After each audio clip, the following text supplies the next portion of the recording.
nous a appelés à être ses témoins et pas ses avocats. Bien souvent, on veut plaider sa cause, et lui nous appelle simplement à témoigner de ce qu'il a fait dans nos vies.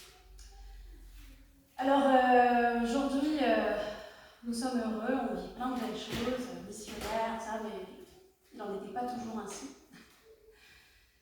Et honnêtement, moi, quand Sarah m'a invitée pour me dire « Écoute, tu ne voudrais pas donner ton témoignage ?»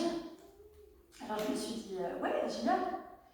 Et là, ça fait maintenant déjà quelques jours, j'ai prié, j'ai dit « Seigneur, mais qu'est-ce que tu veux que je dise, en fait, de précis sur mon témoignage ?» Et j'ai vraiment eu ces derniers jours dans le cœur ce mot qui résonnait fortement. C'était les recommencements de Dieu. Alors, bon, je vais mettre mes lunettes parce que là, j'avance. Paraît-il qu'on a la couronne de la sagesse à partir d'un moment donné.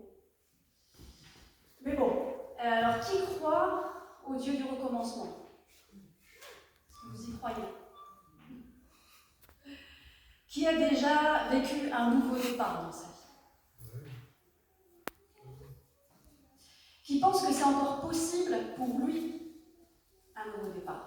Et pensez-vous même qu'il est possible que Dieu nous donne plusieurs nouveaux départs?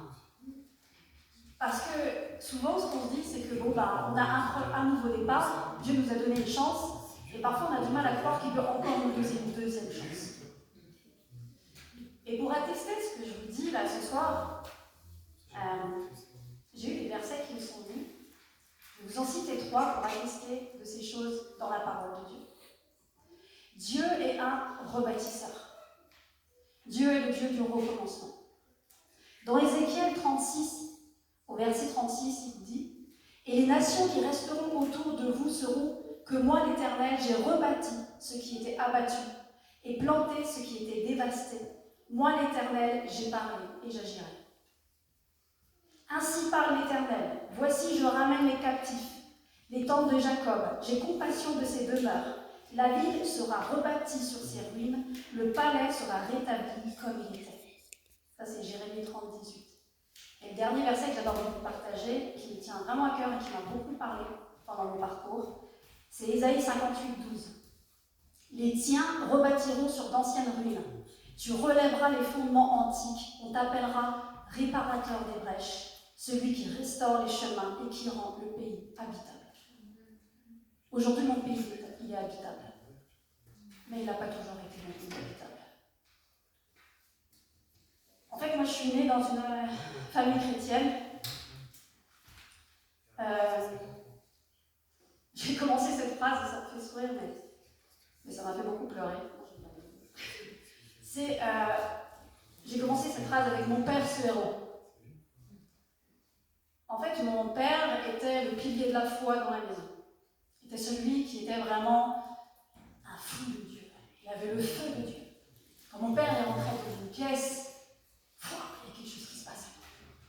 Il avait ce ministère de guérir les malades, libérer les captifs. Il y avait quelque chose sur sa vie, une onction particulière. Et je l'ai vu dès toute petite. Mon père, il m'a appris qui était Dieu et qui était justement le cœur du Père. J'ai vraiment vécu cette relation avec lui.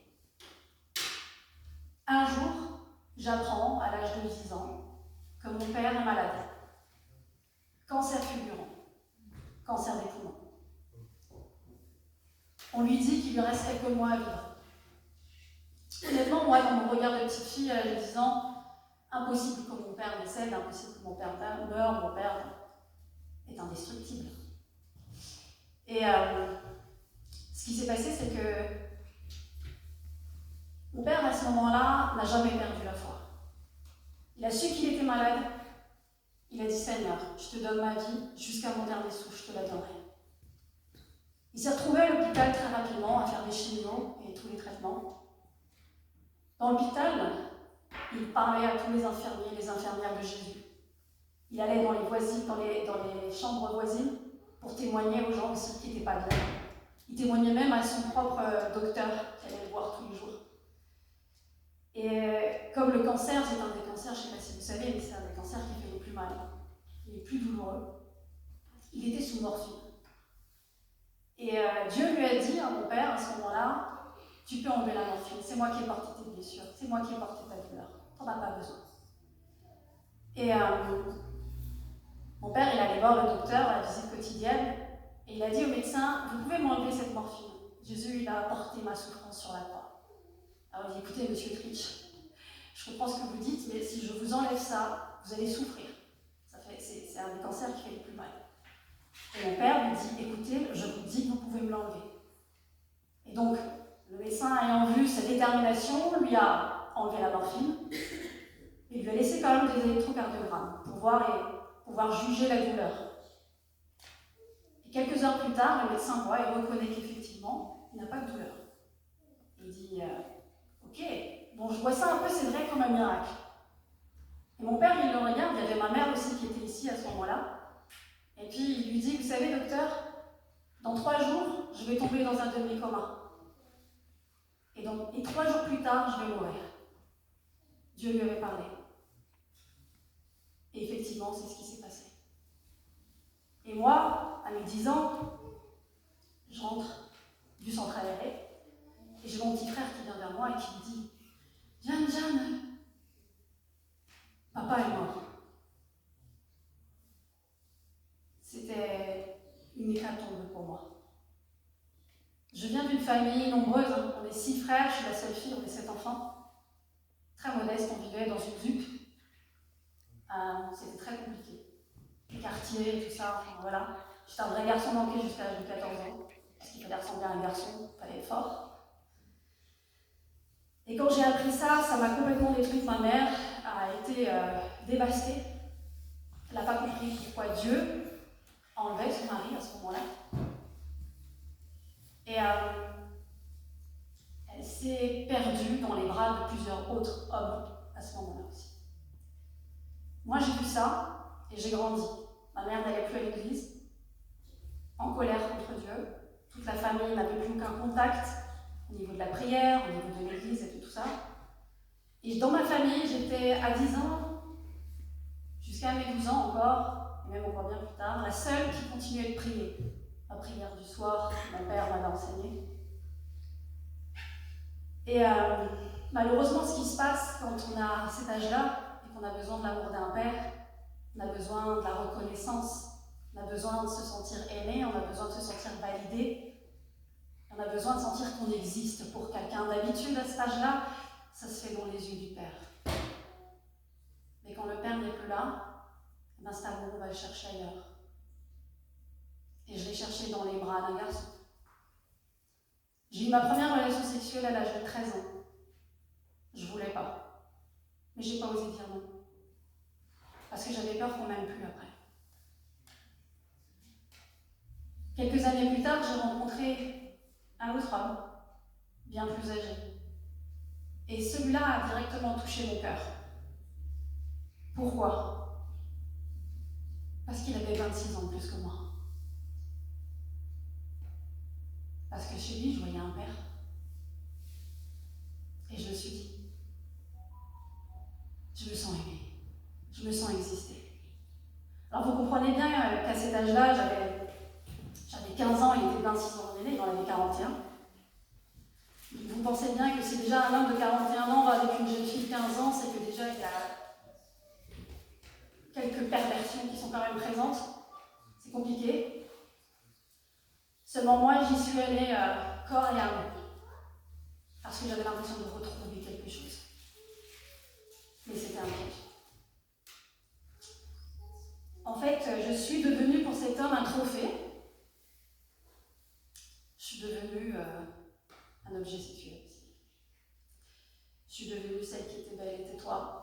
Il ne fallait pas que je parle trop fort, il ne fallait pas que je rie, il ne fallait pas que je m'exprime. Il fallait juste que je sois une poupée à côté de lui, qui le rende fier de se dire, vous voyez qui je suis. Ça m'a complètement détruite. Je suis tombée enceinte quelques années plus tard. J'étais enceinte à l'âge de 20 ans. J'ai accouché à 21 ans, pas tout à fait. Et après la naissance de mon fils, au-delà du fait qu'il me faisait comprendre que je n'étais rien, si ce n'est sa chose, il m'a aussi fait comprendre que je n'étais pas une bonne mère.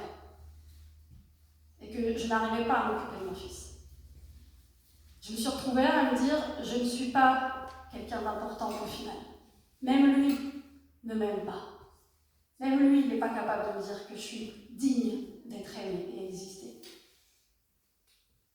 Et il me disait que j'avais pas assez de valeur pour mon enfant. Je suis arrivée à un point où j'avais programmé ma mort. J'avais décidé que j'allais mourir. Parce que ça ne servait à plus rien de vivre. Pourquoi faire vivre ça?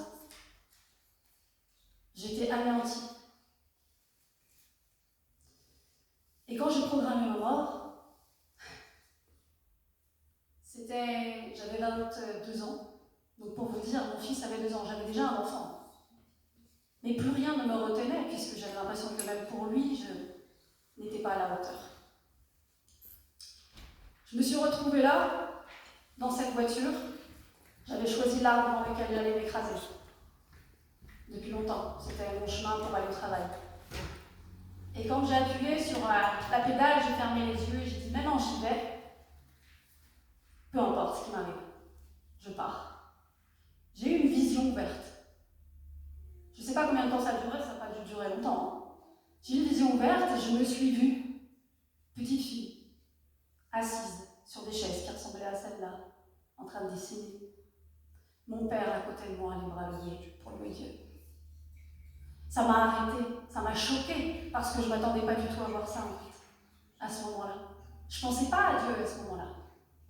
À aucun moment, je me suis dit, est-ce que Dieu existe, est-ce que ci, est-ce que ça, je ne pensais pas du tout à ça.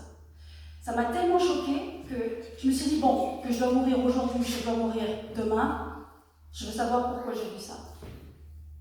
J'ai téléphoné à ma mère, demandé, maman, est-ce que ce lieu où on allait avec papa à l'époque existe encore? Est-ce qu'on pourrait y aller? Avec grand étonnement, elle m'a dit oui. Elle m'a accompagnée dans cette église où j'allais être petite. Je suis rentrée dans cette salle, je me souvenais encore des odeurs. Les odeurs restent. Je me suis mise debout, c'était un temps de louange. J'avais une voix à l'intérieur de moi qui me disait « Fous le camp ici, dégage, t'as rien à faire ici. » Et une autre voix qui me disait « Reste, c'est là ta place. » Et j'ai eu un combat comme ça à l'intérieur dans mon esprit. Et à un moment donné, ce qui s'est passé, c'est que quelque chose, en plein milieu de la louange, m'a traversé dans mon corps, c'était physique. Ça m'a fait plier le genou, je suis tombée à terre. Moi qui étais pudique, je n'aimais pas qu'on me remarque à ce moment-là. Je suis tombée à terre. J'ai pleuré. J'étais là, j'avais l'impression que je ne savais même plus pourquoi je pleurais. Je ressentais juste quelque chose d'incroyable. Un amour inconditionnel pour la première fois de ma vie. J'avais rien besoin de faire pour moi-même. J'avais rien besoin de prouver. Je me suis vue comme ça d'en haut et je voyais des larmes qui coulaient, noires, une flaque noire autour de moi. Ce noir se vidait et une lumière rentrait à l'intérieur de moi et me remplissait. C'était le 13 août 2002. Ça fait plus de 20 ans. C'était le premier jour du reste de ma vie. Je suis sortie de cet endroit, changée, transformée, bouleversée. Toutes les forteresses de mensonges que l'ennemi avait érigées dans mes pensées, dans mon cœur, tout est tombé à terre. Je suis rentrée ce jour-là, chez moi, où cet homme était là, avec mon fils. Il ouvre la porte, il fait un mouvement de recul, il fait « Waouh, t'as changé, qu'est-ce qui se passe? Ton visage est différent. » C'était la gloire de Dieu qui resplendissait sur mon visage. Il ne pouvait même pas me regarder en face. Il n'arrivait plus à me regarder dans les yeux. À partir de ce moment-là, j'ai commencé à prendre les bonnes décisions. Et quand je vous parle de recommencement, c'était mon premier recommencement avec Dieu. Mon premier recommencement. En l'espace de 2 semaines, et vous savez, cet homme, il m'a rendue complètement dépendante. C'est-à-dire que je n'avais plus rien. J'avais pas de meubles, j'avais pas de voiture, j'avais plus de finances, et j'avais un fils. Et ce jour-là, je suis partie avec mon fils. J'ai dit, Seigneur, tu es le Dieu qui pourvoit. C'est le moment de me le prouver. C'est le moment de me montrer que tu es là et que tu pourvoiras à tous mes besoins et aux besoins de mon fils. Je suis sortie de là en l'espace de 2 semaines. J'ai été meublée entièrement. On m'a proposé une voiture gratuitement. J'ai eu un appartement. J'ai tout eu en 2 semaines. J'ai vu la gloire de Dieu descendre sur ma vie. J'ai commencé à marcher avec Dieu et faire ses premiers pas extraordinaires. Et j'étais encore un bébé spirituel. Et quelques années plus tard, j'ai continué donc à rester dans cette église. J'ai rencontré un homme dans l'église, chrétien. Et quand j'ai rencontré cet homme-là, je ne savais pas ce qui m'attendait non plus. Il y a des choses, vous savez, il y a des choses quand elles ne sont pas encore guéries. On répète l'histoire. L'histoire se répète. On rejoue l'histoire constamment, tant que ces choses-là ne sont pas guéries dans nos cœurs. J'ai été abusée, j'ai été maltraitée, j'ai été malmenée, et je retournais vers un homme qui allait faire de même. Je me suis mariée avec cet homme. J'étais, franchement, je vous le dis, j'étais à fond. Je me suis dit, Seigneur, je l'ai rencontré là, à l'église. Je crois qu'il est chrétien, qu'il t'aime. Ça a duré 8 ans. Ce qui s'est passé, c'est qu'à un moment donné, on a eu 2 enfants ensemble, 2 petits garçons. Il m'a regardé et il m'a dit, écoute, tu sais quoi, pour moi c'est trop difficile d'être chrétien. J'arrête tout. J'abandonne. J'ai essayé de le raisonner. J'ai essayé de lui dire, mais non, c'est normal que c'est compliqué parfois. Pour moi aussi, parfois c'est compliqué. Mais il a dit, je préfère retourner à ma vie d'avant. Vous savez, comme ce verset qui dit, comme un chien qui retourne à son vomi. Il est retombé dans la drogue, il est retombé dans l'alcool, dans la pornographie. Je suis restée encore 3 ans après ça, quand il m'a dit ça. J'ai essayé pendant 3 ans de tenir bon, de tenir ferme, jusqu'au jour où j'ai appris qu'il voyait une autre femme. Et là, je lui ai encore pardonné. Par contre, je lui ai posé un ultimatum, je t'écoute. Dans 3 mois, soit tu décides de t'investir avec nous, avec ta famille, avec ta femme, ton fils, tes fils, soit tu pars. Et moi, je ne peux plus vivre comme ça. Les 3 mois ont passé, il est parti.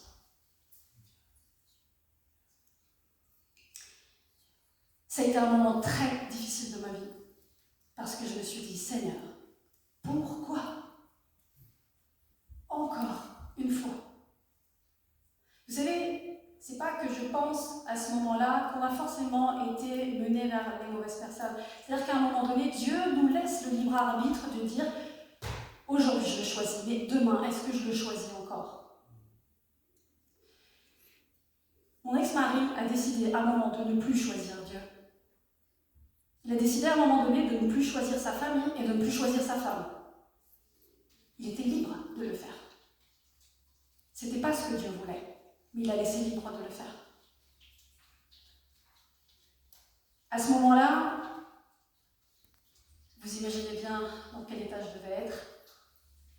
C'était très compliqué. Le chaos pour moi, à nouveau, dans ma vie.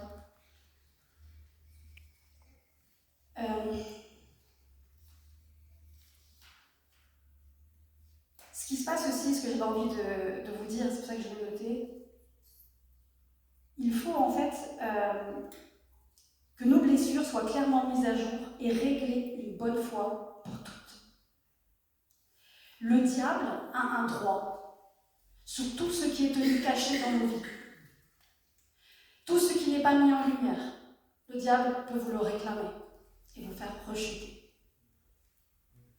Pour ma part, le manque d'amour du Père, c'était ça mon problème. Le fait d'exister pour quelqu'un demeurait encore comme une plaie ouverte sur ma vie. Au fond de moi, en fait, je suis restée cette petite fille blessée à l'âge de 10 ans. Et à ce moment-là, j'ai aussi pris conscience que je n'avais jamais laissé personne, même pas Dieu, me consoler à ce sujet.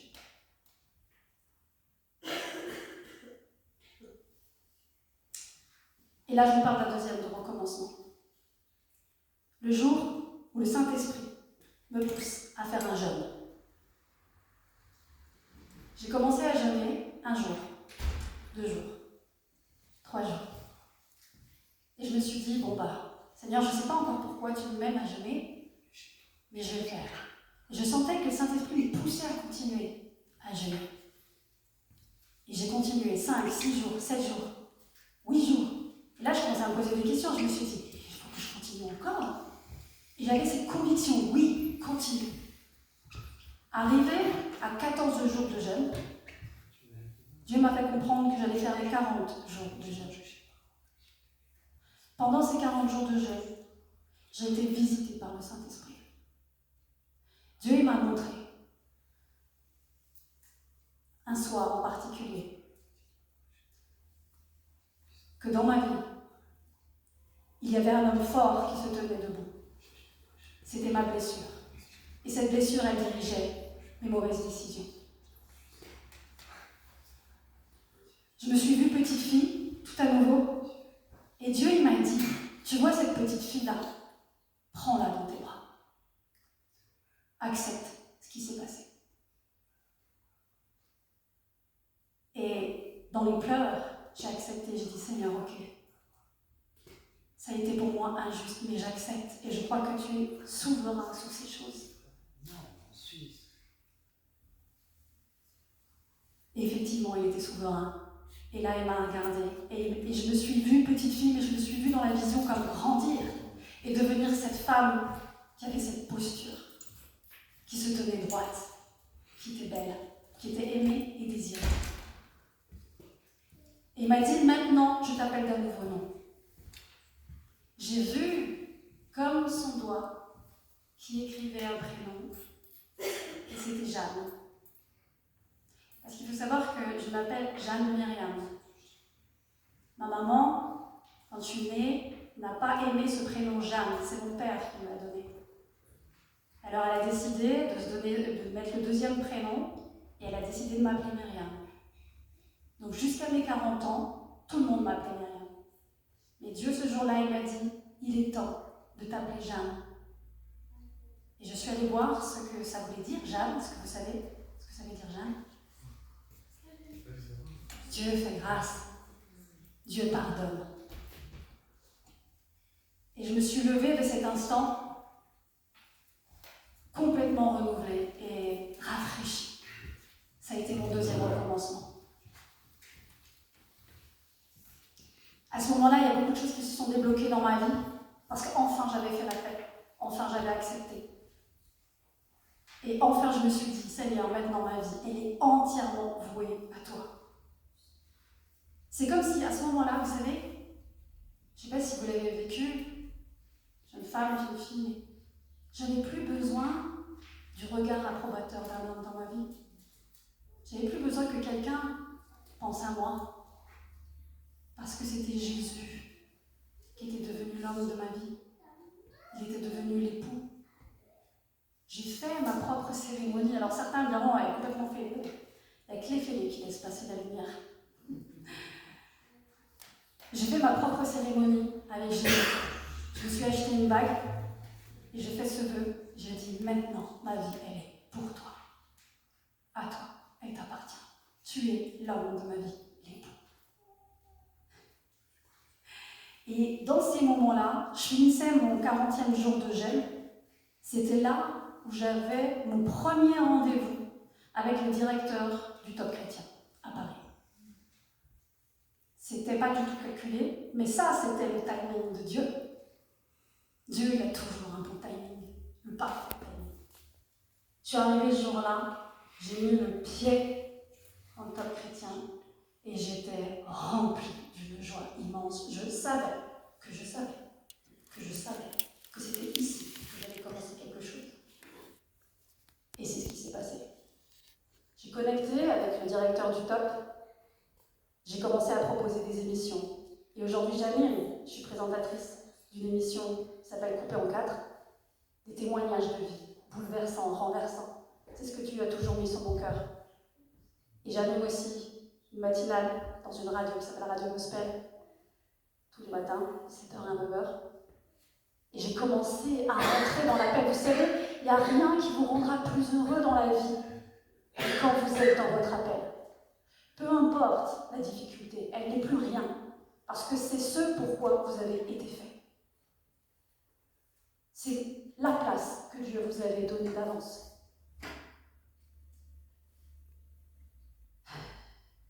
Troisième recommencement et le dernier, et un des plus extraordinaires.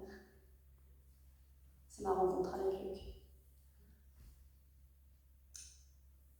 Moi qui ne cherchais plus et ne voulais surtout plus quelqu'un dans ma vie.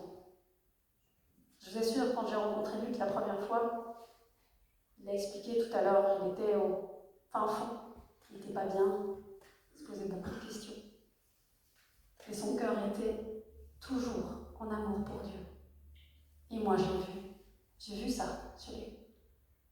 La première fois que j'ai partagé aussi avec lui, je lui ai dit, je vois en toi le cœur de Dieu. Et avec Luc, j'ai eu beaucoup d'appréhension au départ, vous imaginez bien. J'ai eu très peur de me lancer dans quelque chose et j'ai dit, Seigneur Jésus, non, moi j'ai dit, maintenant, c'est toi et plus personne d'autre. Et ce qui s'est passé, c'est que tous les deux, qui étions très blessés par le mariage à cause du divorce, à cause de ce qui s'était passé dans nos vies, on a été très frileux et on a demandé beaucoup de confirmation à Dieu, des convictions profondes. Pour la première fois de ma vie, je me suis retrouvée avec un homme avec qui j'étais en paix.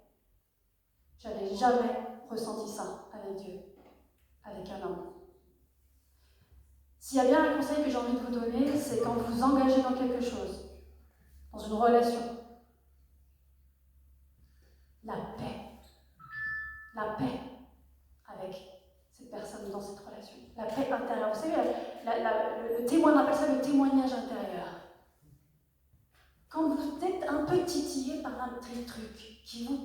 Ah, je l'aime bien, mais il y a un truc qui dérange. Mais bon, c'est pas grave. Ce petit truc qui dérange, c'est le Saint-Esprit. C'est le Saint-Esprit qui vous prévient. C'est le Saint-Esprit qui vous parle. La paix, c'est votre boussole. Là où il y a la présence de Dieu, il y a la paix et la vérité. Donc voilà, moi je vous encourage à croire au recommencement de Dieu dans vos vies. Je vous encourage à croire que tout est possible à celui qui croit. Et vous savez pourquoi Dieu il aimait le cœur de David, le roi David, le psalmiste, alors que pourtant le psalmiste il a quand même tué. Il a créé l'adultère. Mais pourtant il est l'homme selon le cœur de Dieu. Ça m'a interrogée moi pendant un temps.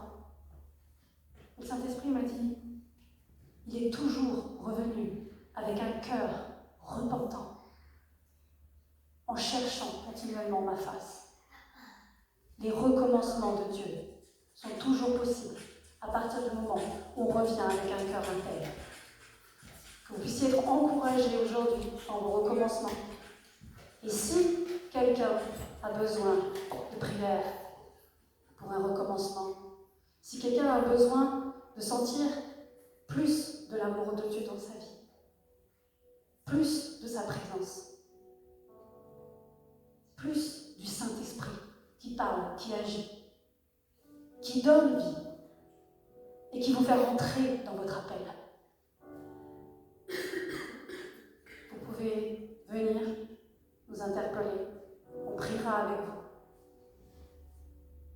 pour que Dieu vous bénisse, vous fortifie et vous fasse entrer sur le chemin sur lequel vous êtes prédestinés à marcher.